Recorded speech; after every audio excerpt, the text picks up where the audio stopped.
아마 제가 좀 간단히 다 아시는 내용일 거라 생각이 듭니다. 그러나 또 이게 왜 이렇게 문제가 되지? 그리고 지금 상황이 어떻지? 이런 것들에 대해서 조금 궁금하시는 분들 있기 때문에 제가 좀 조곤조곤 좀 한번 진행을 해보겠습니다. 우리 사회에서 사회복지 어떤 변화, 이거는 지금까지 많이 얘기했던 것 중에 하나가 이제 그동안 정부 공급자 중심에서 이용자 중심으로 좀 바꾸자, 이런 얘기를 많이 들으셨을 거예요. 그러면서 또 하나, 맞춤형 서비스는 뭐 요즘은 6차 종합 장애인 정책 종합 계획에도 있지만 맞춤형 뭐 이용자 중심 이런 게 아주 흔한 말이 됐어요. 그런데 과연 그럴까? 여전히 이게 공급자 중심에서 우리가 벗어난 걸까? 그다음에 맞춤형 서비스가 되는 걸까? 맞춤형 서비스가 된다라는 거는 나의 욕구에 기반해서 그 욕구를 평가하고 거기에 맞는 서비스를 집어넣어야 되는 건데, 만약에 빈곤 장애인 가정이 동사무소에 찾아갔었을 때 과연 그 가정이 받는 서비스가 얼마나 되겠습니까? 사실은 별거 없는 거예요. 그래서 우리 고대 신화의 테우스 이런 얘기 들으셨죠? 이렇게 강도 지나가는 사람 침대에 눕혀놓고 그냥 침대의 크기의 발이 나오면 발을 자르는 그런 어떤 아주 날강도 같은 그런 신화에 나오는 인물처럼, 역시 우리 사회가 그 사람이 필요하는 예산을 지원하는 게 아니고 우리가 정해진 서비스 있는 예산을 놓고 이제 지원하는 방식이다 보니 여전히 이제 그렇지 못하고 있다. 즉 예산의 문제, 그 다음에 아직까지 이제 이 탈시설이나 자립생활, 뭐 표현은 그냥 탈시설이라고 했으니까 제가 탈시설로 얘기를 하겠습니다. 탈시설과 관련된 자립생활 서비스라든지 지역사회 돌봄 서비스가 이게 이제 제대로 되려면 예산도 있어야 되지만 법령이 있어야 되잖아요. 그런데 탈시설은 법령이 지금 하나도 없어요. 하나도 없습니다, 지금. 그런 이제 상황인 거고, 또 하나 이제 다른 서비스에 비해서 탈시설이 지금 갖고 있는 또 하나의 한계는, 저는 이제 여기 원고에서 청력이라는 표현을 썼습니다. 좀 생경한 단어일 수 있겠는데, 여러분들 왜 남극과 X극의 그 자석이 있지 않습니까? 그 청력은 서로 밀어내는 힘인 거잖아요. 인력은 서로 끌어당기는 힘인 거고, 남극과 X극은 절대 붙지 않기 때문에 굉장히 등을 돌리고 있는 거고 서로 밀어내는 그런 방식인 거죠. 근데 그게 뭘까? 그러면은 역시 탈시설을 주장하는 측면과 이거를 여전히 반대하는 측면이 워낙 강하게 부닥치다 보니까 서로를 밀어내는 형국이 굉장히 지금 다른 서비스에 비해서는 강하다. 우리가 지역사회 돌봄 서비스 하자고 하는데 반대하는 사람들은 없잖아요. 그러나 탈시설 하자고 하는 데는 굉장히 반대가 큰 거예요. 그게 하나가 이제 좀 있고, 그래서 대부분 제가 이제 재활협회의 사무총장으로 작년 이제 7월부터 이제 일을 하고 있지만 더 인디고 대표로도 또 활동을 하고 있습니다. 그래서 기자 활동을 한 5년을 했고, 여기 우리 유근순 선생님도 계시는데 저한테 원고를 매달 이렇게 써주시는 그런 분이십니다. 그래서 이게 큰 틀에서는 그래, 우리 사회가 시설에 있는 것보다 장애인 당사자가 지역사회에서 집에서 부모님이 아니어도, 우리가 왜 혼기가 차면 비장애인들도 다 밖으로 나가서 살듯이 장애인 역시 가족이랑 같이 살라는 게 아니라 독립적으로 살려고 한다면, 그러면 그것에 필요한 뭐 의료, 활동보조, 노동, 뭐 교육 서비스가 다 연계가 돼야 되는데 지금 그렇지 못하지가 않냐라는 이제 두 주장이 이제 굉장히 좀 세게 있는 거죠. 또 하나는 탈시설이라는 말만 나오면 시설이 폐쇄돼야 된다라는 그런 생각 때문에 완전하게 이제 이거에 반대하시는 분들도 이제 계시고요. 그래서 그런 상황에서 그런데 우리 사회도 이제 그 흐름을 거스를 수는 없어요. 그러니까 90년대까지는 민간 중심 시설 서비스가 좀 강했다라고 한다면 2000년대 이후부터는 이제 지역사회 서비스가 이제 전환이 되기 시작하는 거죠.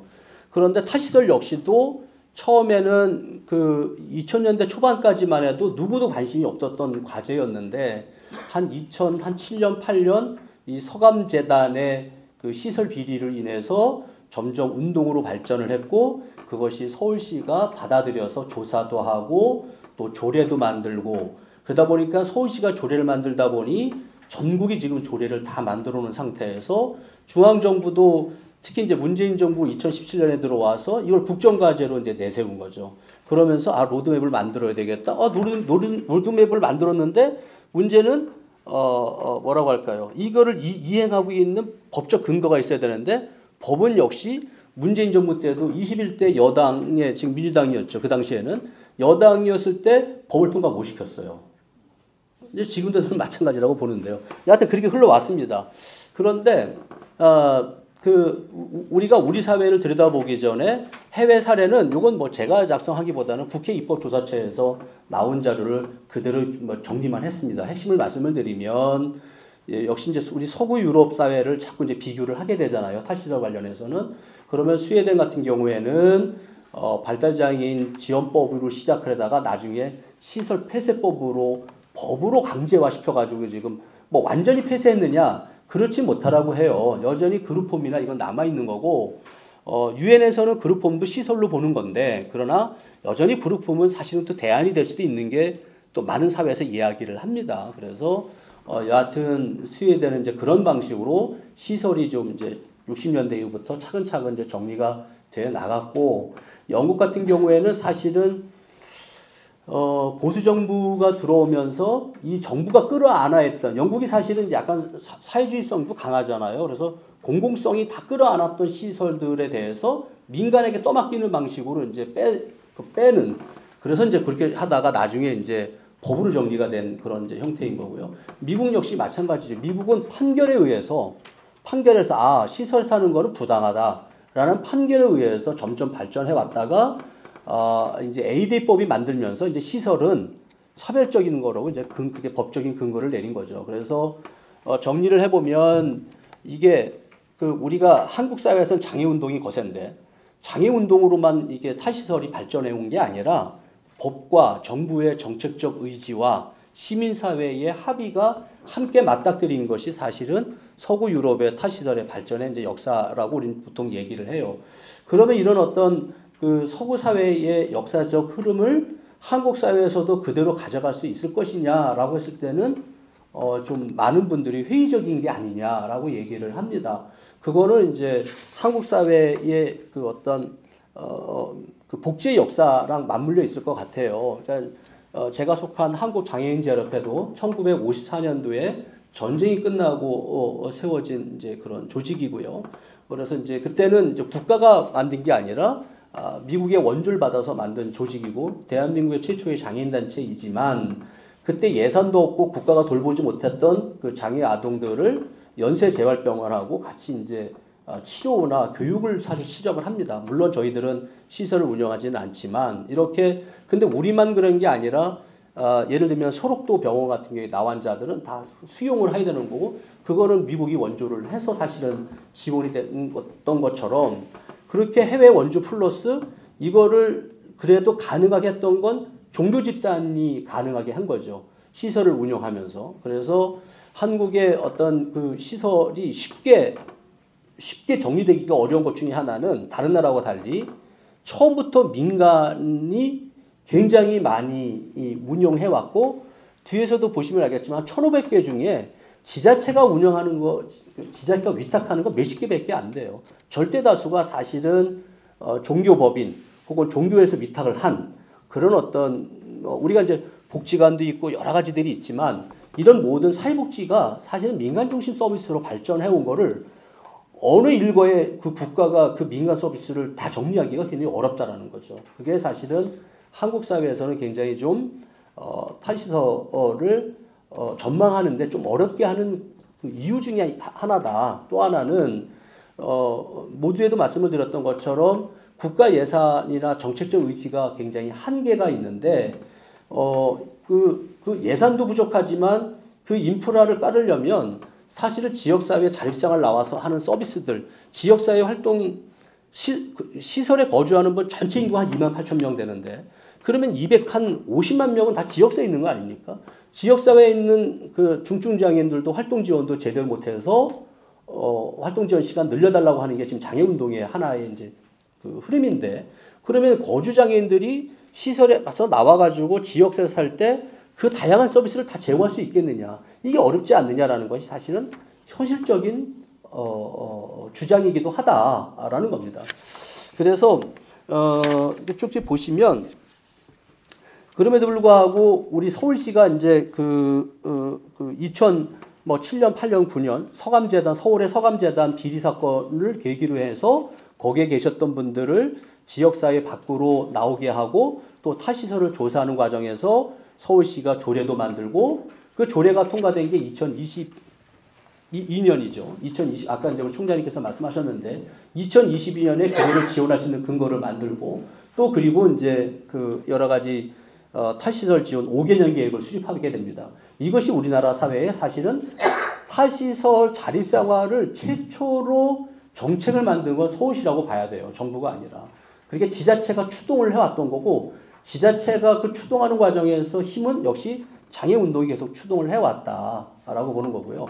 그거로 인해서 이제 전국이 저도 이제 그 9페이지에 이렇게 보시면 전국에 요거는 이제 제가 2020년 10월 기사를 썼을 때 찾았던 자료들인데 여기 보시면 이제 전국의 조례 명칭이라든지 그다음에 이제 조례만 있어서는 안 되겠다. 그 5개년 계획을 서울시처럼 세워야 되겠다라고 했던 게 당시 운동의 흐름이었습니다. 그래서 지금은 아마 대전은 아마 조례는 있는데 탈시설 종합계획이 수립되어 있는지는 모르겠어요. 아마 제 생각에는 안 된 것 같은데 혹시 나중에 말씀을 해주시면 좋을 것 같고요.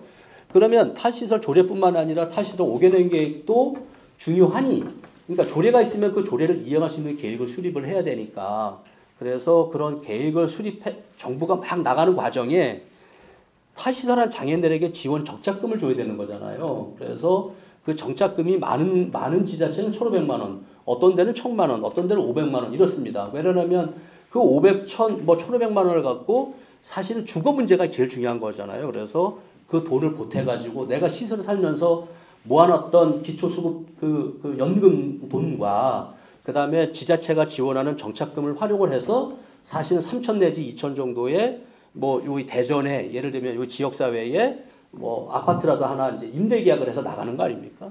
그런데 아마 대전은 지금 정착금이 있는지는 모르겠어요. 2020년까지는 없었거든요. 그래서 그 정착금이 있는지도 한번 저는 좀 궁금한데 이렇게 지자체가 조례도 만들고 5개년 계획도 수립하고 탈시설을 나왔을 때 정착금을 최소한 500에서 1,500까지 주고 있던 와중에 이제 중앙정부가 어쩔 수가 없는 거죠. 어떻게 보면은.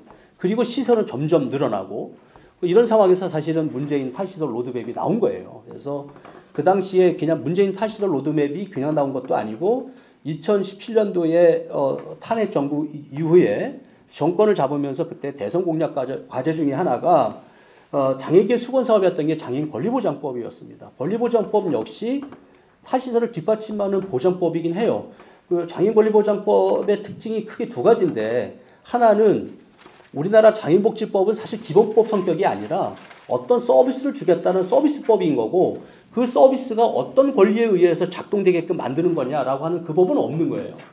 장애인차별금지법은 차별금지 및 권리부재에 관한 법률이고 장애인이 이런 권리를 갖고 있으니 이렇게 서비스를 줘야 된다라는 근간이 없었던 거였고 그래서 사실은 유엔 장애인 권리협약에서 제시했던 것처럼 한국은 지금까지 1981년도에 장애인복지법을 만들 때 이런 국가가 서비스를 준다라고 해서 서비스법을 만든 거지 사실 권리보장법을 만든 건 아니었거든요. 그래서 권리보장법을 만드는데 권리보장의 한 조항 중에 탈시설을 넣자 라고 주장한 게 그 당시에 장혜영 의원, 최영 의원이었고 탈시설의 용어가 여전히 좀 불안하다라고 한 게 김민석 의원하고 이종성 의원 이게 4명이 됩니다. 그래서 여하튼 그럼에도 불구하고 문재인 정부에서는 대선 공약 과제로 권리보장법 만들겠다. 그 다음에 탈시설 현실화시키겠다라고 공약을 내걸었죠. 근데 아쉽게도 생각해 보세요. 2017년도에 하고 20년도에 의원이 굉장히 많이 다수당을 차지했잖아요. 그럼 이때 뭘 했어야지 이때 안 하고 21년도에 법을 발의한 거예요. 그러면 2017년에 정권을 잡아서 4년 뒤에 들어가니까 이 정권이 힘을 받아도 1, 2년 안에 힘을 받을 텐데 이걸 못하고 4년 뒤에 탈시설 로드맵을 2021년 8월에 발표를 했으니 2022년 정권 끝났는데 그게 얼마나 힘을 받겠습니까? 그래서 탈시설 로드맵의 핵심은 여하튼 2022년에서 2024년까지 시범 사업을 해보자. 뭘 시범 사업을? 각 10개 지자체에서 20명씩 한번 그 거주시설에 있던 분들을 나오게 해서 총 1년에 200명, 3년에 600명을 한번 시범 사업을 해보면 이들에게 필요한 서비스가 뭐고 어떤 지원을 해줘야 될지 그리고 어떻게 나오게 될지 이런 걸 시범 사업을 하고 궁극적으로는 2041년도에 한 2,000명 정도 빼내오자라는 거였습니다. 요 과정에 이제 요런 로드맵뿐만 아니라 그러면 정책은 어떻게 갈 거냐 했을 때 시설에 삭대 사건이 발생을 하면 대형 거주 시설에서는 원스트라이크 아웃을 시키자. 그리고 시설 입소를 금지시키자. 이런 정책을 발표를 하게 됩니다. 근데 여러분 보세요. 이게 법령입니까? 법령이 아니죠. 그냥 로드맵인 것 뿐이에요. 그러니 지켜도 되고 안 지켜도 되는 그런 거였었어요. 그래서 이걸 뒷받침하기 위해서 최혜영 의원을 비롯해서 탈시설 지원법이든 뭐든 막 만들었지만 결국 하나도 통과가 안 된 거예요. 우리가 어떤 정책을 펼칠 때 법령이 그래도 지자체는 조례에 의해서 이게 발전을 하지만 중앙정부는 법이 없거나 시행령이 없으면 이거 뭐 사실은 정권 바뀌면 다 날아가는 거거든요. 그러니 윤석열 정부 들어와서는 제가 탈시설 쓰냐 마느냐 이 문제가 아니라 탈시설 용어 자체를 아예 정책 자료에 쓰질 않잖아요. 홍길동이 돼버린 거예요, 탈시설은. 그래서 이렇게 법이 없으니까 이제 그렇게 된 거고 그때 이제 그럼에도 불구하고 막판에 늦었지만 2021년도에 4명의 의원이 여야가 이종성 의원까지 그 당시 이제 여당이 된 거죠. 2020년 선거가 어떻게 됐죠? 22년인가요? 하여튼 여당이 됐을 때 법안이 4개가 발의됐는데 그 법안 소위 회의록을 아마 국회에 들어가셔서 자료에 보시면 22년 그 법안 소위록이 있을 겁니다. 그거를 보시면 탈시설 그 세 글자 때문에 소위 빠그러졌어요. 다. 연락이 싸우다가 그냥 끝나버렸어요. 그렇게. 탈시설 단어를 통과를 못 시키고 서로 양보하냐 마냐 하다가 그래서 권리보장법뿐만 아니라 그 당시에 장애인 3법이었었거든요. 하나는 장애인 권리보장법. 그 다음에 탈시설이란 표현을 못 썼으니까 그 당시에 이종승 의원이 냈던 지역사회 거주지원법, 거주시설 지원법. 그 다음에 장애인복지법 전면 개정. 권리보장법이 만들어지면 장애인복지법을 전면 개정하는 거는 세트법으로 따라갈 수밖에 없거든요. 그런데 이 세 법이 그나마 21대 국회의원들의 가장 큰 빛나는 업적이 될 수 있었는데 결국은 마지막 그 보건복지위 조정위원 이 소위에서 탈시설이라는 단어 하나 때문에 법안이 그냥 끝나버리고 법사위도 보건복지부도 못 통과를 했어요. 보건복지위원회도. 그래서 저는 굉장히 안타까운 사건이 그때 벌어졌고 찬성하느냐 마느냐가 문제가 아니라 로드맵이 만들어졌으면 단계별로 우리가 2041년에 만약에 탈시설이 완성이 안 된다면 51년까지 간다 하더라도 그 법의 근간은 만들어 놓고 시작을 했어야 되는데 지금은 법의 근간 자체도 없다. 이렇게 말씀을 드리는 거고 그래서 가장 크게 그 22년도에 그 보건복지 소위에서 그 법을 통과시키지 못한 것이 가장 큰 탈시설의 전망을 어둡게 하기 시작했다라고 말씀을 드리고요. 그 당시에 근데 그래서 결국은 21대 국회의원들은 그 당시 장애인 의원이 3명 있지 않았습니까? 이종성 의원, 최혜영 의원, 2명에다가 또 뭐 장혜영 의원은 뭐 장애계 가족 의원이었잖아요. 역대 20대는 장애인 의원이 없었죠. 역대 우리 비례대표가 15대 이후에 쭉 되면서 재정법을 못 만들어낸 국회예요. 21대 국회는. 재정법 하나 못 만들어낸 국회가 돼버렸다. 이거를 해서. 그래서 그런 아쉬움이 있는 데다가 또 하나 그때 그게 이제 4.1 뭉그러진 이유 중에 또 하나는 IL 전쟁도 있었잖아요. 여기 이제 우리 IL 센터에 계신 분도 있을 텐데 한자연과 한자협의회가 한자연 쪽에 한국자립생활센터 총연합회에서는 IL 센터를 시설화해서 조금 더 안정적이고 제대로 운영을 하자. 그래서 54조인가 여기를 개정을 해서 장애인복지법을 개정을 해서 시설화 법제화 시키자라는 주장이 한편에 있었고 전장년 중심의 그 한국자립생활센터 협의회 쪽은 그렇게 돼서는 운동성이 떨어진다, 정체성이 떨어진다 해서 반대를 하다가 결국은 2022년 12월에 작년이죠. 2023년 12월에 막 방을 점거하고 이러다가 결국은 통과가 됐죠. 2023년에 이제 장애인복지법의 아이센터가 법제화되는 시설화되는 법률이 54조가 통과가 됐습니다.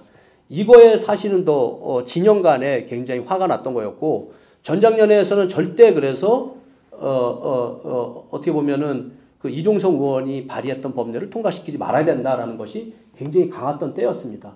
이게 장애계의 그 탈수를 놓은 그 갈등과 한자연과 한자협의 아이센터의 갈등이 사실 2023년 법률 통과에 굉장히 어려움을 갖게 만든 것 중에 하나고, 저는 결과적으로 말씀을 드리는 게 누가 좋다라고 하는 게 아니라 결과적으로 하여튼 그렇게 그런 상황이 벌어진 거고, 또 하나는 이제 그 이후에 아까 우리 김현우 총장님도 얘기하셨다시피 2022년에 어렵게 자립생활 탈시설 관련된 서울시가 조례를 만들어 놓고 2년 만에 2022년 6월인가 5월에 통과시킨 조례가 2024년 6월에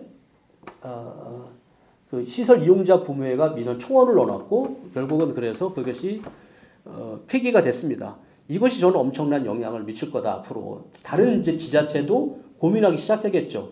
서울시가 제일 먼저 탈시설을 주도해 놓고 조례를 만들어 놓고 폐기를 했어. 그 다른 지자체가 영향을 받을 수 있지 않겠나 싶습니다. 저는 모르겠어요. 지금 대전에서는 어떤 흐름이 있는지는 나중에 한번 이야기를 해주시면 좋을 것 같고요.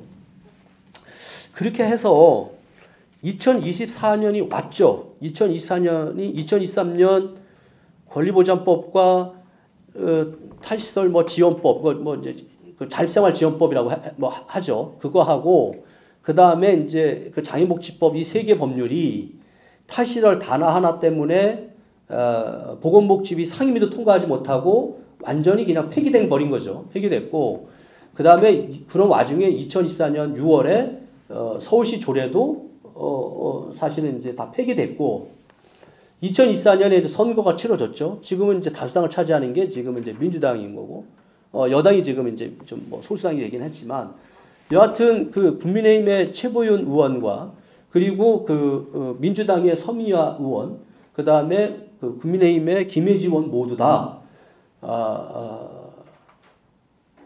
그 자립생활 지원법을 다 발의했어요. 발의했고 다만 권리보장법은 아직 서미화 의원이 지금 발의를 안 하신 걸로 알고 있는데 여하튼 다 발의를 했습니다. 발의한 상태인데 이게 논의가 안 되는 거예요. 제가 봤을 때는. 논의가 안 되는 것이 제가 이렇게 얘기해도 될지는 모르겠어요. 제가 기자의 감으로 제가 보면 또 IL이 또 들어와 있어요. 여기 지금.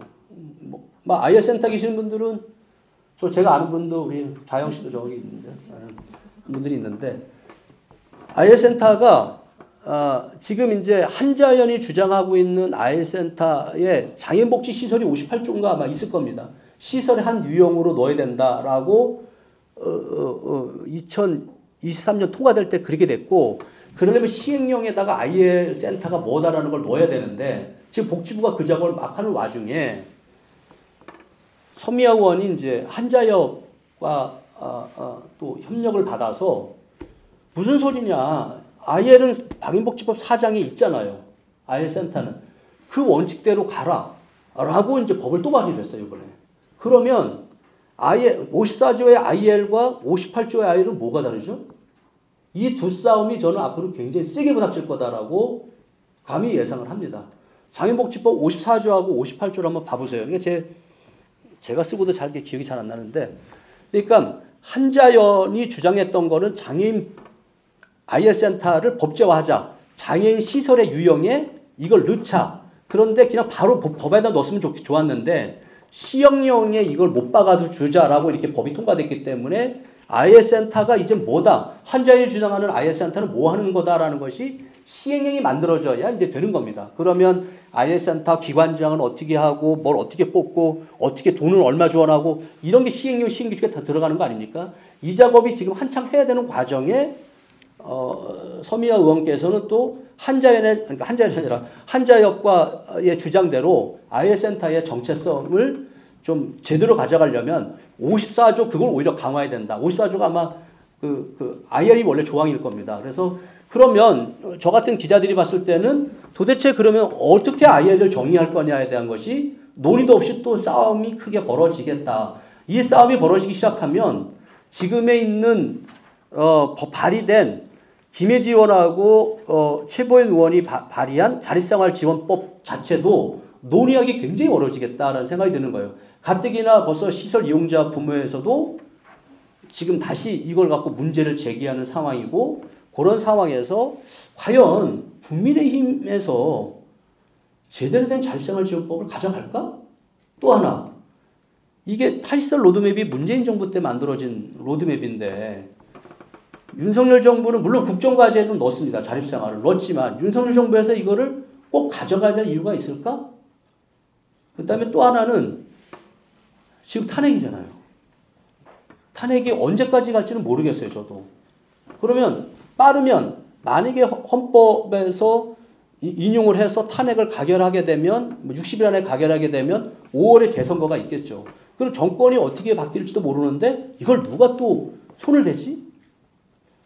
늦어지면 탄핵 가결이 늦어지면 아마 올 연말까지도 갈 수 있다라고 얘기들을 하는데 뭐 그럴 일은 저는 없겠다고 보기는 하겠지만 하도 뭐 요상한 세월이니까 그러면 이 탄핵 정국에 빨려든 이 모든 이슈들이 장애인의 쟁점이 되는 법률을 누가 목에다 밤을 걸고 열심히 뛸까라는 이제 그런 걱정이 있어서 저는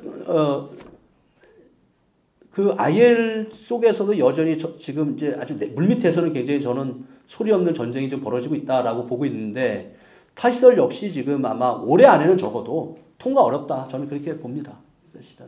이거는 이해관계가 첨예한 데다가 이게 21대 그냥 좀 뭔가가 전향적인 논의가 됐으면 좋은데 갈등만 증폭된 상태에서 법안이 무너지면서 22대에서 기대할 수 있을까라고 하게 되면 저는 여든 야든 새로운 정권에서 다시 논의해야 되겠다라는 생각이 듭니다. 그런 와중에 복지부도 뒤에 제가 참고로 넣어드렸지만 24년에 맞춰야 될 시범사업이라는 이름으로 2025년까지 가고 2026년에 가서 한다고 그래요. 근데 여러분 보세요. 우리나라 시범사업만 한 7년째 끄는 게 있어요. 혹시 뭔지 아세요? 건강주치 사업은 박근혜 정부 때 시작해서 지금까지 시범사업이에요. 개인예산제 이것도 지금 2020년에 뭐 본계도 올라간다라고 하는데 시범사업만 하다가 아마 끝나지 않겠나라는 생각이 들고